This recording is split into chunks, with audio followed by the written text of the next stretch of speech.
దేవుని చిత్త ప్రకారముగా నిర్మించబడ్డాయి. మనుషులు మాత్రం దేవుని దేవుడు మనిషి యొక్క నాశకరంధ్రాల్లో ఓదగా ఏమైందట? జీవాయుషు పొందుకున్నాడు. జీవాత్మ అతనిలోకి వచ్చి మరి మనిషిగా మార్చబడి ఇప్పుడు మనందరం కూడా మనుషులమై ఉన్నాం. జాగ్రత్తగా ఈ విషయాన్ని గమనించగలిగితే నేను ఎందుకో మీ అందరికీ ఒకసారి జ్ఞాపకం చేద్దాం అని అనిపించింది. ఏమనంటే అసలు దేవుడు చేసిన పని అంతటిలో దేవునికి విధేయత చూయించింది ఎవరు, దేవునికి విధేయత చూయించకుండా ఉన్నది ఎవరు అనేది ఒకసారి మీకు తెలియపరచాలని మరొకసారి ఆదికాండములో వాక్యాన్ని మీకు చక్కగా చదివి వివరించాలని ఆశ కలిగి ఉన్నాను. ప్రియులారా, ఈ వాక్యం నాకు దర్దాపుగా 2-3 వారాల నుంచి మరి దేవుడు బయలుపరుస్తూ ఉన్న సమయంలో మరి నేను చదివినప్పుడు నాకు కొన్ని మాటలు నాకు అర్థమైన ప్రతి మాటని మీ ముందు పెట్టాలని, నా మదిలో ఉన్న ఈ వాక్యాన్ని మీకు తెలియపరచాలని ఆశపడుతూ ఉన్నాను. రండి వాక్య భాగంలోకి వెళ్దాం. వాక్య భాగంలోకి వెళ్ళి ఆదికాండము 1వ అధ్యాయాన్ని తీద్దాం. ప్రియులారా, ఆదికాండము 1వ అధ్యాయము 3వ వచనం నుంచి చదవటానికి నేను ఇష్టపడుతున్నాను ప్రియులారా. కాబట్టి మీరందరూ కూడా ఆదికాండము మొదటి పుస్తకమే ఆదికాండము 1వ అధ్యాయం తీసి 3వ వచనం నుంచి కొన్ని మాటలు పలికి కొన్ని మాటలు చదివి మీకు వివరించాలని ఆశ కలిగి ఉన్నాను. చదువుతారా? దేవుడు వెలుగు కమ్మని పలకగా వెలుగు కలిగెను. పరిశుద్ధుడైన తండ్రి, దయగలిగిన మా రాజా, మహోన్నతుడా, నీకు వందనాలు. మరొకసారి నీ పాద సన్నిధిలో ప్రార్థిస్తున్నాం. నీ సహాయాన్ని ప్రభా నేను కోరుతూ ఉన్నాను. ఎందుకనగా మీరు సహాయం చేయకపోతే నేను మాట్లాడలేను, మీరు సహాయం చేయకపోతే నేను ఉచ్చరించలేను ప్రభా, మీరు సహాయం చేయకపోతే ఉజ్జీవంతో నేను ప్రకటించలేను. కాబట్టి నీ మాటలు ఉజ్జీవం, నీ మాటల్లో చైతన్యం ఉంది, నీ మాటల్లో బలం ఉంది, నీ మాటల్లో శక్తి ఉంది. కాబట్టి ప్రభా, నీ మాటల ద్వారా నన్ను బలపరిచి నాయన నీ ఆత్మతో నన్ను నింపి నీ నోటికి బూరుగా నీ చేతికి ఆయుధంగా వాడుకొని వినుచున్న బిడ్డలందరినీ కూడా ప్రభా బలపరిచి నాయన వాక్యాన్ని అర్థం చేసుకుని జీవించే భాగ్యాన్ని దయచేయమని యేసునామములో మా మనవులు అడిగి పొందుకొని ఉన్నాం పరమ తండ్రి, ఆమేన్. ఒకసారి చూద్దామా?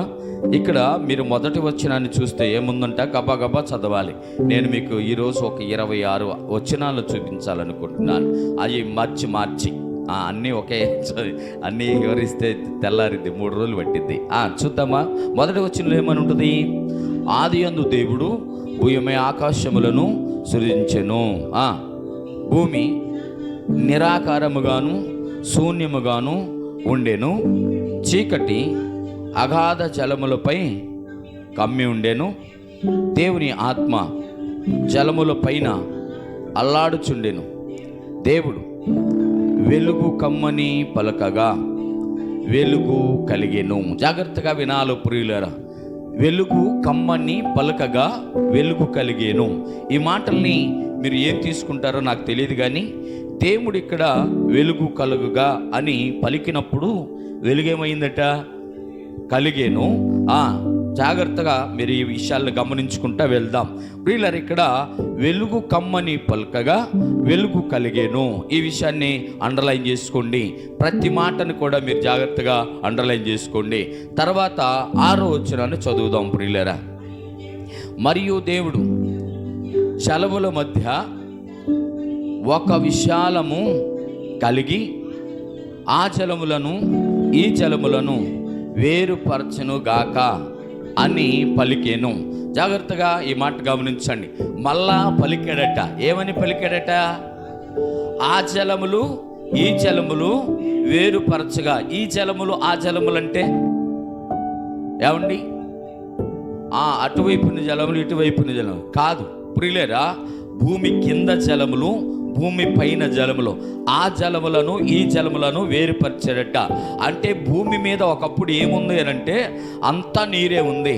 అంతా నీరున్నప్పుడు ఆయన ఆ జలములను ఈ జలములను అంటే పైన మనకి పైన ఏముందంట?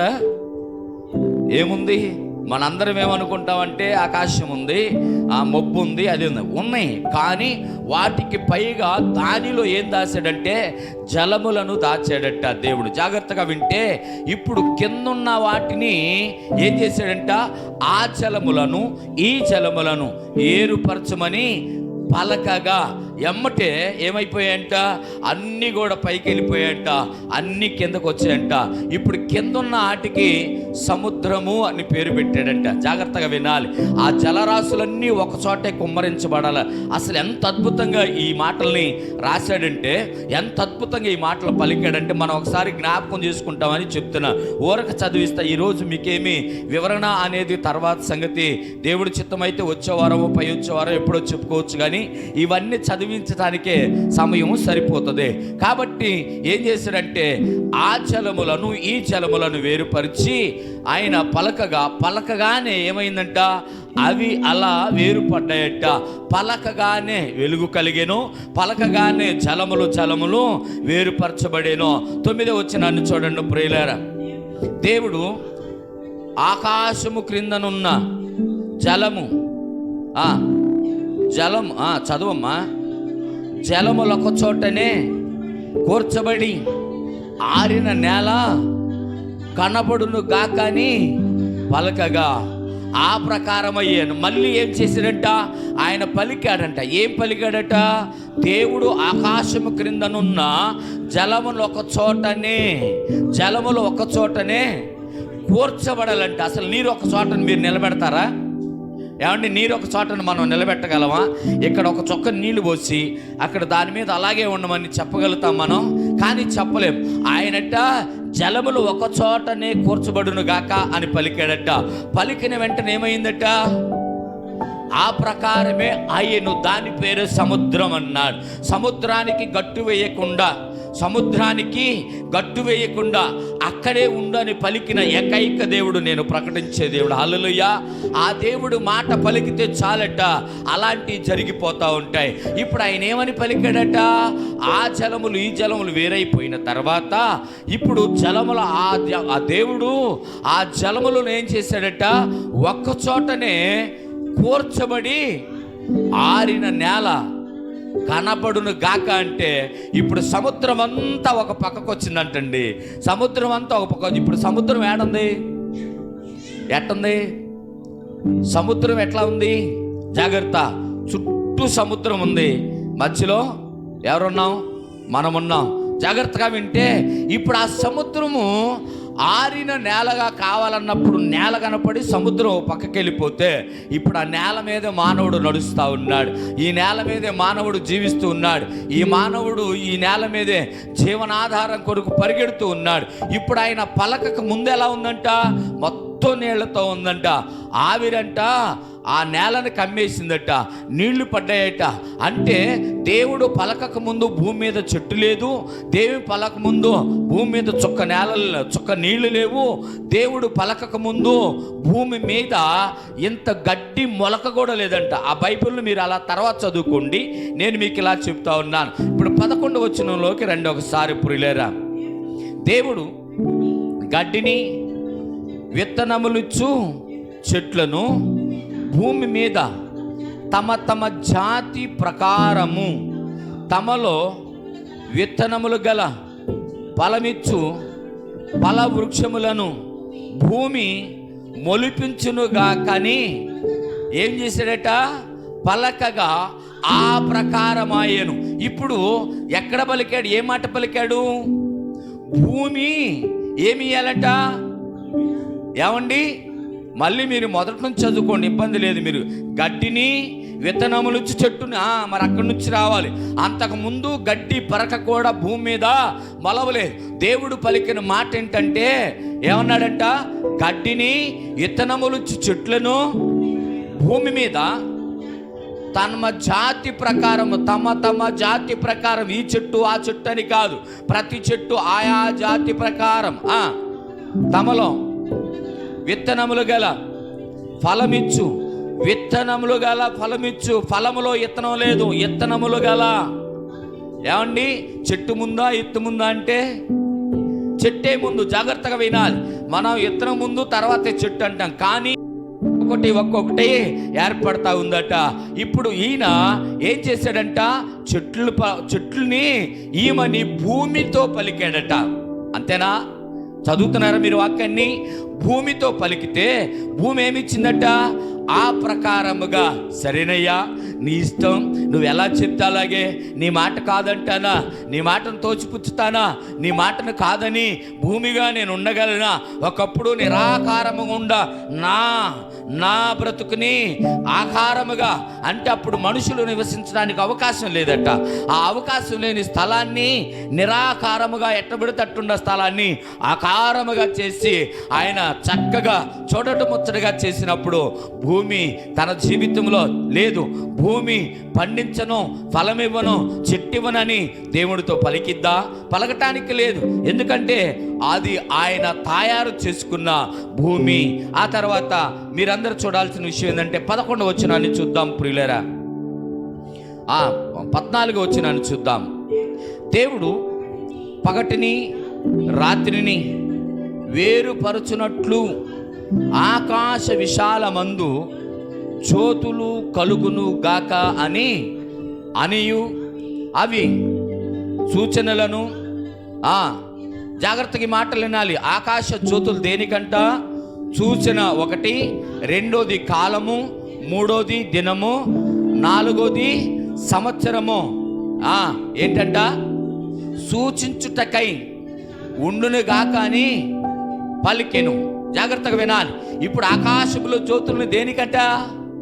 ఇదివరకు నా చిన్నతనంలో వాచీలు ఉండేవి కాదు. నా చిన్నతనంలో నాకు తెలిసింది చెప్తున్నా, వాచీలు ఉండేవి కాదు, సమయం తెలిసేది కాదు, టైం ఎవరింట్లోనో ఎక్కడో ఒక చోట ఉండేదే మహా ఉంటే. అయితే పెద్దవాళ్ళు లేచి పనికి వెళ్ళేటప్పుడు ఇలా చూసి ఆకాశంలో ఉండ ఆ పెద్ద జ్యోతిని చూసి ఏమనేవారంటే, ఇక్కడికి వచ్చింది కాబట్టి టైం ఇంత, ఇక్కడికి వచ్చింది కాబట్టి ఇంత, ఇటు తిరిగి ఇక్కడికి వస్తే ఇంత అని లెక్కేసుకొని వెళ్తూ అక్కడ చిన్న జ్యోతులు ఉన్నాయి. చిన్న జ్యోతులు అంటే చుక్కలు. ఆ చుక్క ఇటుంటే చుక్క ఎదురు ఇటు ఉందని, అప్పుడు గర్భిణీ స్త్రీలు ఇటు వెళ్ళకూడదని, ఇటు ప్రయాణం చేయాలని, ఇటుంటే ఇటు ప్రయాణం చేయకూడదు ఇటని. అంటే ఆకాశములో అవి ఎందుకు మొలిచాయంట? ఎందుకు కలుగజేశాడు? చూసిన కాలము, దినము, సంవత్సరములను ఏం చేయటానికి?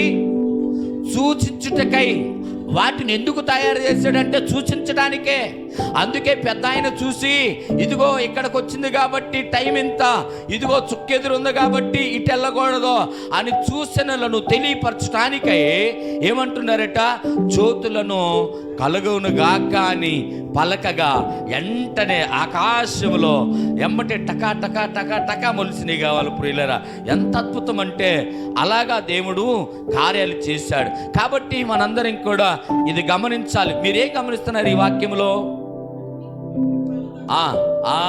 పలుకగా పలకగా పలకగా, ఇది గమనించాలి. ఈ పలకగా అందరికీ తెలిసిన విషయమే కదండి అంటే తెలిస్తే తెలియచ్చు, కాదని నేను అంటలేదు. ఆదికాండం చదివినా, బైబిల్ అంతా చదివినా, బైబిల్లో అన్నీ చదివినా దేవుడు ఎప్పటికప్పుడు మనకి కొత్తగానే వాక్యాన్ని తెలియపరుస్తూ ఉంటాడు. దీనిలో ఉన్న భావం ఏంటో మనం తెలుసుకోవటమే ఈ వాక్యములో ఉన్న సారాంశం ప్రియులారా. 14వ వచనాన్ని మనం చదివాం. ఏదట?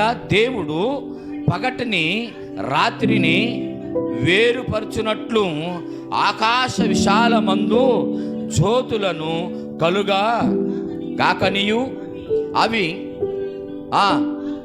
కాలములను, దిన సంవత్సరములను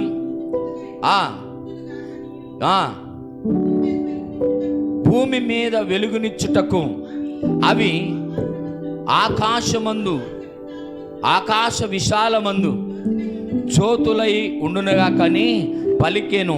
రాత్రి ఆ ప్రకారము ఆయను. జాగ్రత్తగా వింటే రాత్రిని పగలను కూడా వేరుపరిచాడు. దానికి పగలకొక జ్యోతిని, రాత్రికి ఒక జ్యోతిని, చిన్న జ్యోతులను పెట్టి ఇప్పుడు ఆయన వెలుగు అనేది పగలని, రాత్రి అనేది చీకటని వేరుపరిచి పలకగా ఆ ప్రకారం అయ్యేను. విందాం రండి. 24వ వచనాన్ని ఒకసారి చూద్దాం ప్రియులారా. ఆదికాండములోనే మొదటి అధ్యాయంలోనే దేవుడు వాటి జాతి ప్రకారము జీవము గల వాటిని అనగా వాటి వాటి జాతి ప్రకారము పశువులను, పురుగులను, అడవి జంతువులను భూమి పుట్టించును గాకని పలికేను. ఆ ప్రకారమాయేను. ఏమండి, ఏంటంటేవి? పురుగులు, పశువులు. ఇందాకేమిచ్చింది? భూమి. విత్తనములొచ్చు చెట్లు, అవునా? విత్తనములొచ్చు చెట్లు, అలాగే తినే ఫలాలను బట్టి ఇందాక మాట్లాడి. ఇక్కడే మళ్ళీ ఏమి ఇస్తుందట? ఏమండి, వాటి వాటి జాతి ప్రకారం పురుగుల దగ్గర నుంచి పశువుల దాకా భూమి పుట్టించును గాక అనగానే ఎమ్మటే ఏమయ్యాయట? పశువులు వచ్చాయి, పురుగులు వచ్చాయి. ఏమండి, మీకు అర్థమవుతుందా? జాగ్రత్తగా ఈ మాటను మీరు వినాలి, గ్రహించాలి. ఇక్కడ పలుకగా దేవుని మాటకున్న విధేయత, ఈ మాటను గమని, దేవుని మాటకున్న గంభీరత, దేవుని మాటకున్న భయంకరమైన ఆ శబ్దం మనందరం కూడా గ్రహించాలి. ఆ మాట పలకగానే ఏమయ్యేట? భూమి ఏమివ్వాలో అవన్నీ కూడా ఇస్తుంది. జాగ్రత్తగా విందాం. ఇక్కడ వాటి వాటి జాతి ప్రకారము జీవము గల వాటిని, అనగా వాటి వాటి జాతి ప్రకారము పశువులను, పురుగులను, అడవి జంతువులను భూమి పుట్టించును గాక అని పలికెను. ఆ ప్రకారము ఆయెను. హల్లెలూయా. జాగ్రత్త ప్రియులారా, మనందరం కూడా ఈ వాక్యంలో ఉన్న ప్రతి విషయాన్ని కూడా అర్థం చేసుకోవాలి. ఆ తర్వాత ఎక్కడున్నాం మనం అంటే ఇక్కడ దాకా వచ్చాం. ఇక్కడ ఏమంటున్నాడంటే ఈ పశువులనంట ఆయన ఆశీర్వదించి భూమి మీద మీరు ఫలించి అభివృద్ధి పొందమని మొదటి ఏళ్ళతో పలికాడట. ఈ పశువులతో, పక్షులతో పలికాడట. జాగ్రత్తగా ఆ మాట కింద చదువుతారా? మీకు అర్థం అవటానికి ఒక మాట చదువుదాం.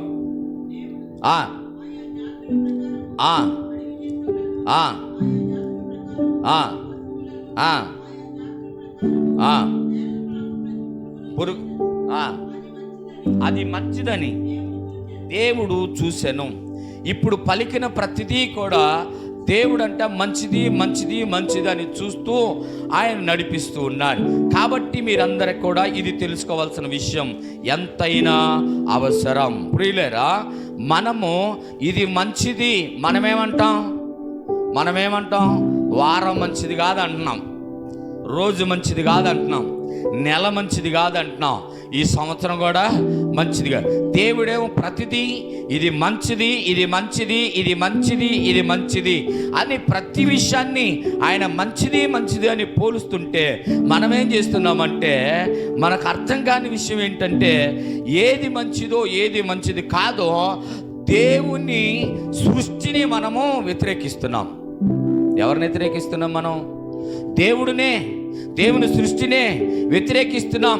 ఆయన గడ్డి పరకతో సహా మొలవాలన్నాడు, పిచ్చి చెట్టుతో సహా మొలవాలన్నాడు, అడవి జంతువులు పొలవాలన్నాడు, పక్షులు రావాలన్నాడు.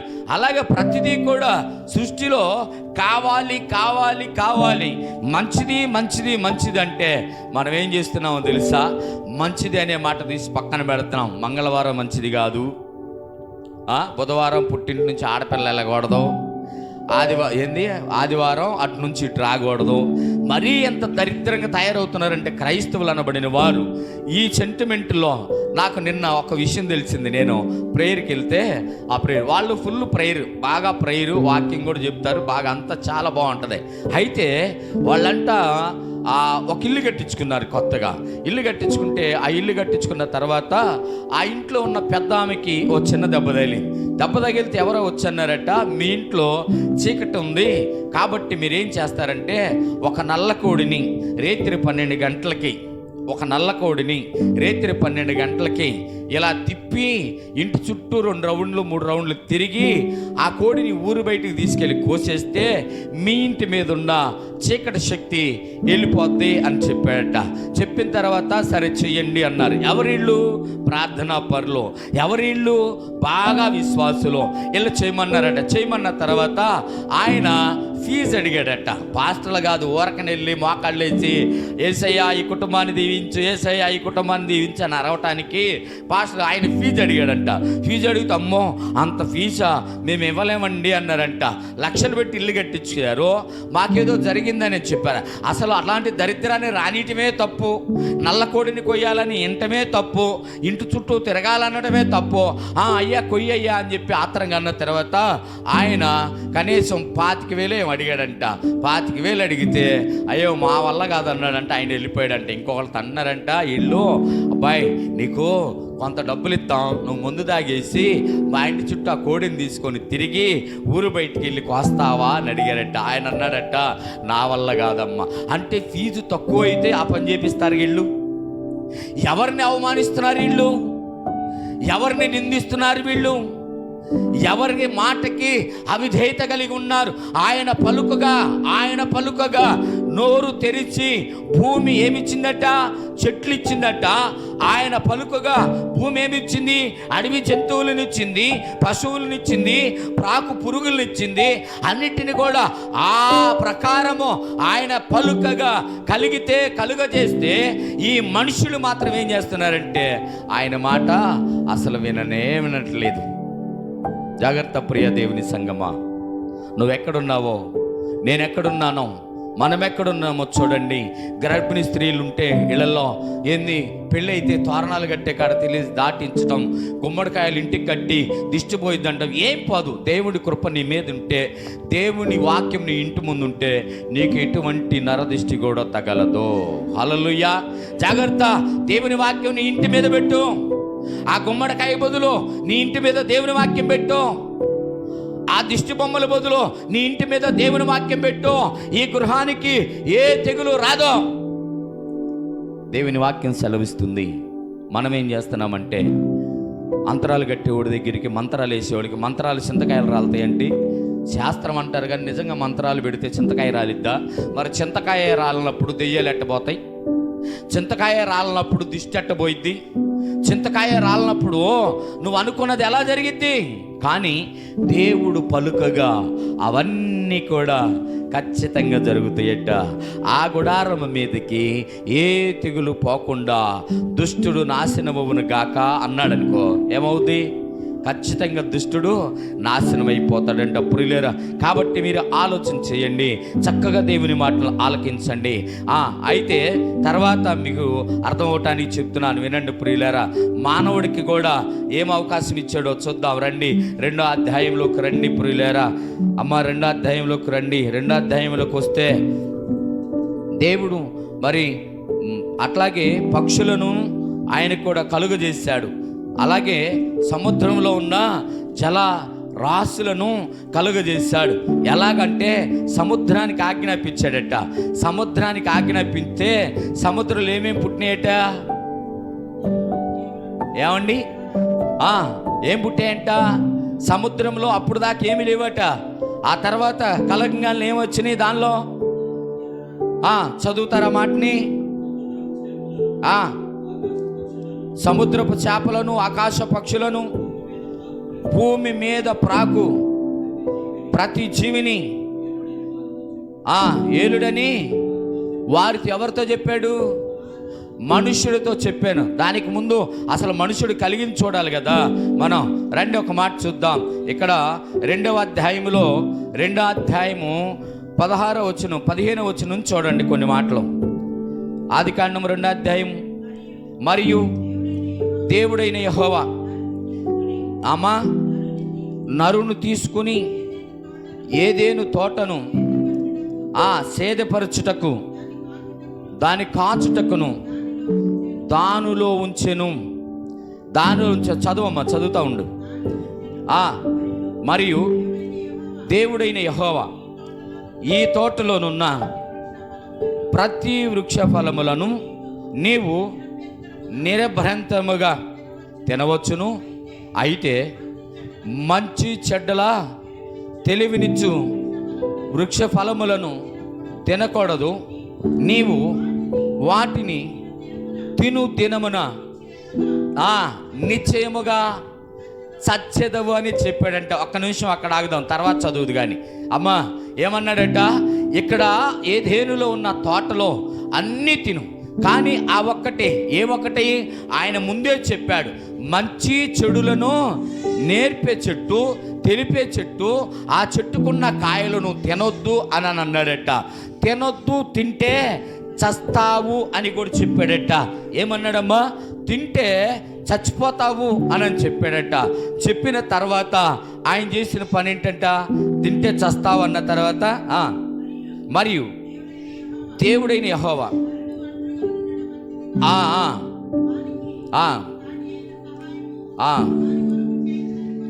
చాలు, అక్కడ ఆగుదాము. అయితే ఇక్కడ మూడో అధ్యాయము జాగ్రత్తగా విందాం. 3వ అధ్యాయము ఇక్కడ 6వ వచనాన్ని చదువు ఒకసారి. స్త్రీ ఆ వృక్షము ఆహారమునకు మంచిదని, కనులకు అందమైనదియు, వివేకమిచ్చు రమ్యమైనదియు చూచినప్పుడు ఆమె దాని ఫలము తిని తనతో పాటు తన భర్తకును ఇచ్చెను, అతడు కూడా తినేను. ఆగు సాలెక్క. ఏమండి, వాక్యాన్ని అర్థం చేసుకోండి. మొదట వెలుగు కమ్మని పలికాడు, వెలుగయ్యింది. ఎక్కడి నుంచి వచ్చిందో మనకు తెలియదు. రెండోది ఏం పలికాడట, అమ్మ చీకటి మరియు దేవుడు జలముల మధ్య వేరుపరచెను, ఆ నీరుని ఈ నీరుని వేరుపరచెను. మూడోది ఏమనుంది, ఆకాశము క్రింద నున్న జలములన్నీ కూడా ఒక చోటకి రావాలని పలికాడండి. మీరు వినాలి. ఇక్కడ తెలుసుకోవాల్సింది ఏంటంటే, పలకగా వెలుగు కలిగేను, పలకగా ఏమండి వేర్పడేను, పలకగా కూర్చబడేను, పలకగా గడ్డి అదే భూమి మొలిపించెను, మరీ పలకగా జంతువులు వచ్చెను, పలకగా సముద్రములో చేపలు వచ్చెను, అలాగే పక్షులు, ఆకాశ పక్షులు వచ్చాడు. ఇవన్నీ పలకగా దేవుడు మానవుణ్ణంట మన పోలికలతో అన్నాడట. మన పోలికలు అని ఉంటుంది చూడండి.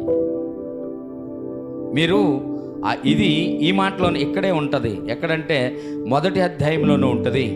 మానవుడను ఇది మిస్ అవ్వకండి.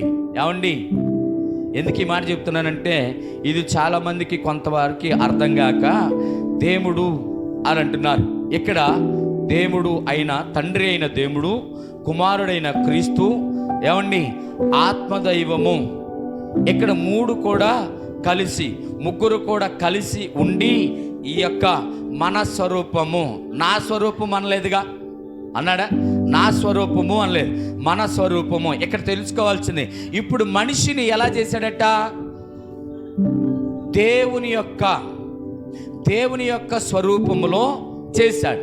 చేసి పలకగా ఆయన కూడా అలాగా చేసి ఆయన్ని ఇలా ఉంటే బాగుంటుందని చేసిన తర్వాత ఏం చెప్పాడంటే, ఆయనకి అబ్బాయి ఇది తినొద్దు అని పలికాడు, అవునా, ఇది చెయ్యొద్దు అని పలికాడు.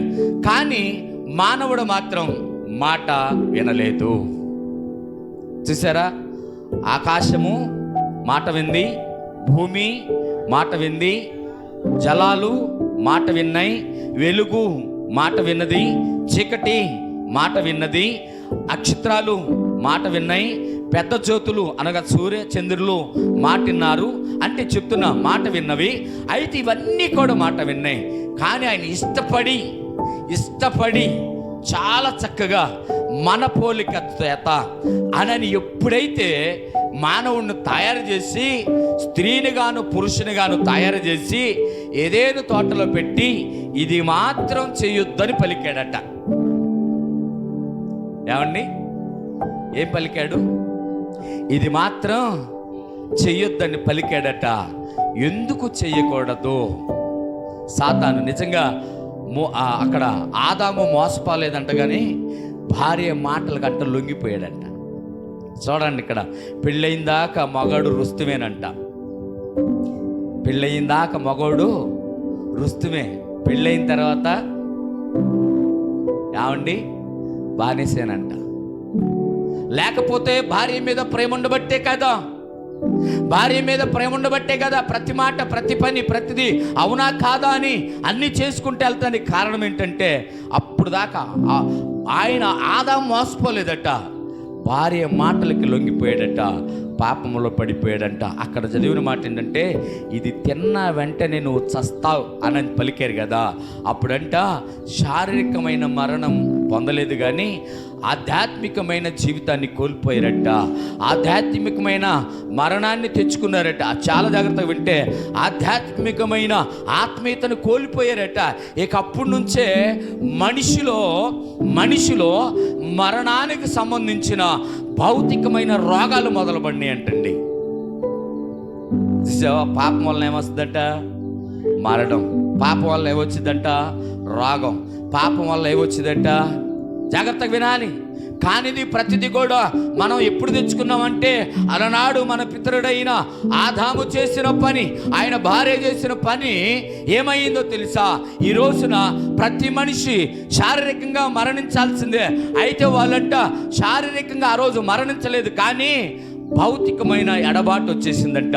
దేవునికి ఆయనకి దూరం అయిపోయింది. అప్పుడు దాకా దేవుణ్ణి చూసిన వాడు ఆదాము ఒక్కడేనంటండి. దేవునితో మాట్లాడిన వాడు ఆదాము ఒక్కడేనంటండి. ఆయన ఎలా ఉంటాడో చూశాడట.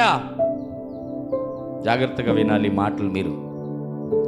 దేవునితో సహవాసం కలిగి ఆ పచ్చని ఏదేను వనములోనంట వాళ్ళు చక్కగా నడుచుకుంటూ మాట్లాడుకుంటూ వెళ్ళేవాళ్ళట. ఎంత చక్కటి ప్రదేశంలో ఇచ్చాడు, ఎంత రమ్యమైన దేశంలో ఇచ్చాడు. ఆయనంటే మానవుని సృష్టించి అతను నాతోనే ఉంచుకోవాలని ఆలోచన కలిగి ఉంచాడట.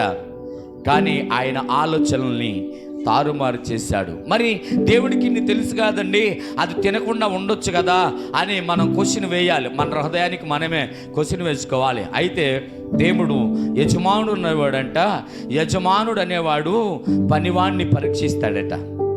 హల్లెలూయా. ఏమండి, యజమానుడు అనేవాడు పనివాడిని పరీక్షిస్తాడు. ఇక్కడ ఎంప్లాయీస్ కూడా ఉన్నారు, జాగ్రత్తగా వినాలి. వాళ్ళకి ఒక వర్క్ ఇస్తారు. ఈ వర్క్లో వీరి నైపుణ్యం ఎంతవరకు, అవునా కదా? చదువుకునే వాళ్ళకి ఒక సబ్జెక్ట్ ఇస్తారు, ఆ సబ్జెక్టులో వారి నైపుణ్యం ఎంతవరకు, ఇలా పని చేసే వరకు ఒక పని ఇస్తారు, ఈ పనిలో వీరి నైపుణ్యం ఎంతవరకు అని ప్రతిదాన్ని కూడా ఏం చేస్తారంట పరీక్షించి చూస్తారు. ఒక వ్యక్తికి బరువు నెత్తి మీద పెట్టి అసలు ఇది మోస్తాడా లేడా అని చూస్తారు. ప్రియులారా, ప్రతి విషయంలో పరీక్షిస్తారు. మనుషులే ఇంత పరీక్షిస్తే మొట్టమొదటి మనిషిని తయారు చేసిన ఆ దేవుడట పరీక్షించాడట. ఏమనంటే ఈడు అసలు దాని దగ్గరికి వెళ్తాడా వెళ్ళడా, నా మాటకి ఎంతవరకు ఈడు మరి విలువిస్తాడనే దానిని ఆయన చూస్తే మానవుడు తొందరపడ్డాడు. ఆ తొందరపడటమే పాపం. ఆ పాపం ఈరోజు మనకి మరణం. ప్రతి వారు ఈ చెమట గార్చి పని చేయటానికి కారణం ఏంటంటే ఆదాము అవ్వ. జాగ్రత్తగా వినాలి ప్రియులారా. ఈ రోజున అదే పని, ఏదే పని, ఆ పాపం ఈ రోజుకి మనల్ని అంటే ఉంది. మనం కూడా ఏం చేస్తున్నామంటే దేవుని మాట వినటం లేదు. మనం కూడా ఏం చేస్తున్నామంటే దేవుని మాట వినటం లేదు. మరి ఎవరి మాట వింటున్నాం? భార్య మాట, భర్త మాట, తల్లిదండ్రుల మాట, పిల్లల మాట, చుట్టాల మాట, పక్కాల మాట, స్నేహితుల మాట, అందరి మాట విని అన్నీ చేస్తున్నాం. దేవుడి మాట విని దేవుణ్ణి గౌరవించి దేవునికి రెస్పెక్ట్ చేయలేకపోతున్నాం ప్రియులారా. జాగ్రత్తగా వాక్యాన్ని వినాలి. చూసారా, నోరు లేదు జంతువులకి, నోరు లేదు భూమికి, నోరు లేదు ఏమంటారు నీళ్ళకి. ఇవన్నీ కూడా దేవుడు పలకగానే అయ్యా అయ్యా అయ్యా, అసలు అంత అదృష్టమా, అంత భాగ్యమా, అంత ధన్యత నాకా అయ్యా, నాలో నుంచి రావటమా అని అన్నీ కూడా ఆనందపడ్డాయట. మనిషిని ఏమన్నాడో తెలుసా? రే మొత్తం నీదే, ఆకాశం భూమి మీద ఉన్న ప్రతిదీ నీదే, జలరాశుల్లో ఉన్న ఈ జీవాలు నీయే, అన్నీ నీయే. భూమి మీద ప్రాకే పురుగులు, ఎగిరే పిట్టలు, గొట్టు ఎట్టు అన్నీ నీయే, అన్నిటిని పరిపాలించాల్సింది నీవే అని చెప్పి ఈ ఒక్కటి చేయమని అడిగాడంటండి.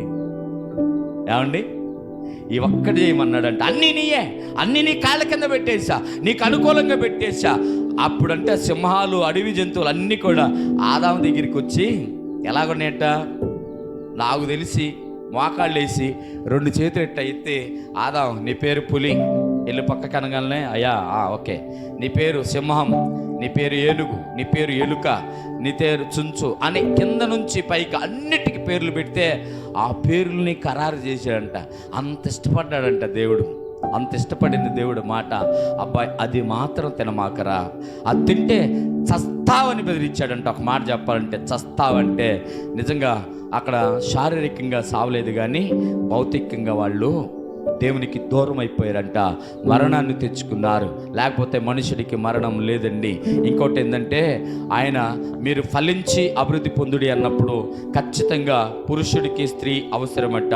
మొట్టమొదటి పురుషుడికి స్త్రీ అవసరమట.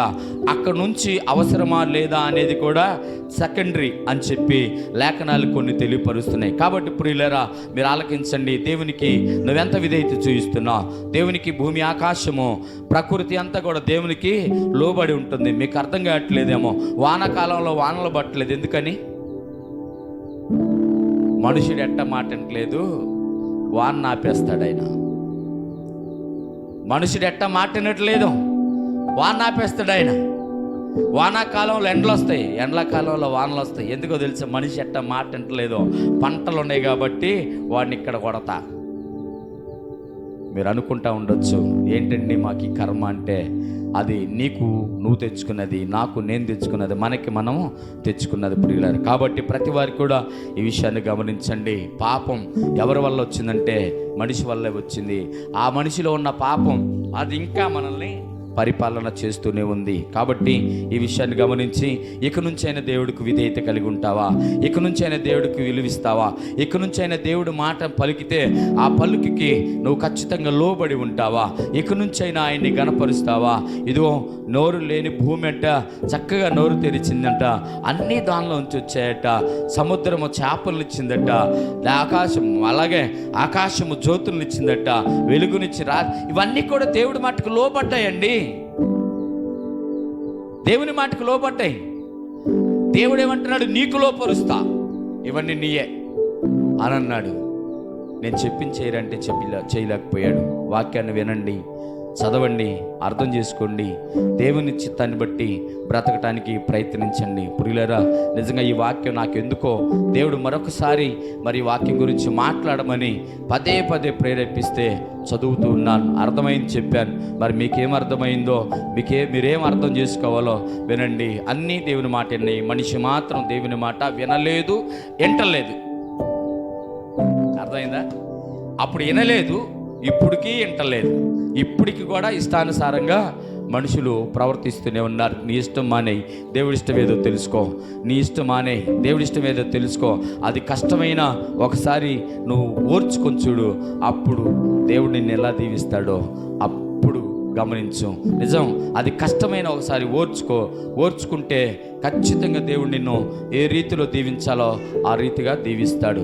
అక్కడ ఆదాము ఓర్చుకున్నట్టయితే బాగుండేదేమో. హవ్వా తినమాకమ్మా, ఎవరు చెప్పినా తినొద్దమ్మా అని ఆమె చెప్తే బాగుండేదేమో. కానీ ఆయన కూడా పాపం ఆమె మాటిని అక్కడ పడిపోయాడట. కాబట్టి ఇక నుంచి గమనించండి, దేవుని మాటకు లోబడు, దేవుని వాక్యానికి లోబడు, దేవుని చిత్తాన్ని జరిగించు, కష్టాన్ని ఓర్చుకో. అప్పుడు ఆయన ఇష్టంగా నిన్ను దీవిస్తాడు. అప్పుడు ఆయన నీకు ఆశీర్వాదాలని, మీరు అన్నట్టుగా వాక్యం చెప్పినట్టుగా భూమిని నిండించి అభివృద్ధి పరచండి అన్నట్లుగా వారిలో మనం కూడా ఉంటాం. దేవుడి కొద్ది మాటలని మన వినికిడిలో దీవించి ఆశీర్వదించును గాక. ఆమేన్. మహాపరిశుద్ధుడా, ప్రేమ కలిగిన తండ్రి, జీవాధిపతి, నీ వందనాలు, స్తోత్రాలు ప్రభా. నీ చిత్తంలో నీ ఇష్టంలో మరొకసారి ఇలా ప్రార్థించే అవకాశాన్ని ఇచ్చారు ప్రభా. ఇదిగోన తండ్రి, ఈ దినం ప్రత్యేకించి పరిశుద్ధ పునరుద్ధాన ఆరాధన దినం నాయన, నీ ఆరాధన పండుగలో మేమందరం కూడా కూడుకున్నాం. మమ్మల్ని అందరినీ కూడా సమకూర్చారు. వందనాలు, స్తోత్రాలు నాయన. ఇదిగోన తండ్రి, నీ వాక్కులతో ప్రభా నన్ను మమ్మల్ని బలపరిచారు. నిజమే ప్రభా, మొట్టమొదటి ఆదాము అవలు ప్రభా అయాదుగోన తట్టి మాట వెనుక నాయనాదుగోన తండ్రి వారి ఇష్టాన్ని బట్టి, వారి కంటికి నచ్చినది, వారి ఒంటికి తెలిసినది నాయన, వారి మనసుకు వచ్చినది చేసి పాపంలో పడిపోయి, అది మాకు కూడా ప్రభా ఇదిగో నా తండ్రి అయాదుగో నా తండ్రి అయాది సమకూర్చబడ్డారు నాయన. అదిగో నా తండ్రి, ఆ పాపాన్ని మేము కూడా నాయన మాలో ఉంది కాబట్టి మేము కూడా నీ మాట వినకుండా దారి తొలగిపోయి నాయన మా ఇష్టానుసారముగా నాయన ఆరాధన చేయలేక, పాటలు పాడలేక, ఆదివారాన్ని పోగొట్టుకుంటూ ఎంతో ప్రభా అయా లోకానుసారమైన జీవితాన్ని జీవిస్తూ ఉన్నాం. అలాంటి వారి కోసం మరొకసారి మాటలను ప్రభ తెలియపరిచారు. వందనాలు, స్తోత్రాలు. మాట విన్న ప్రతి వారికి కూడా, వాక్యం విన్న ప్రతి వారికి కూడా మాట వినడానికి సహాయం చేయండి. మాట విన్న ప్రతి వారికి కూడా దీవించడానికి సహాయం చేయండి నాయన. దీవించబడిన ప్రతి వారికి కూడా ఇతరులకి మాదిరికరంగా ఉండడానికి సహాయం చేయండి. నీ ఆత్మతో మమ్మల్ని నింపి బలపరచమని యేసు నామములో మా మనవులు అడిగి పొందుకొని ఉన్నాం పరమ తండ్రి, ఆమేన్. అందరిని కూడా పైకి లేచి నిలబడదాం.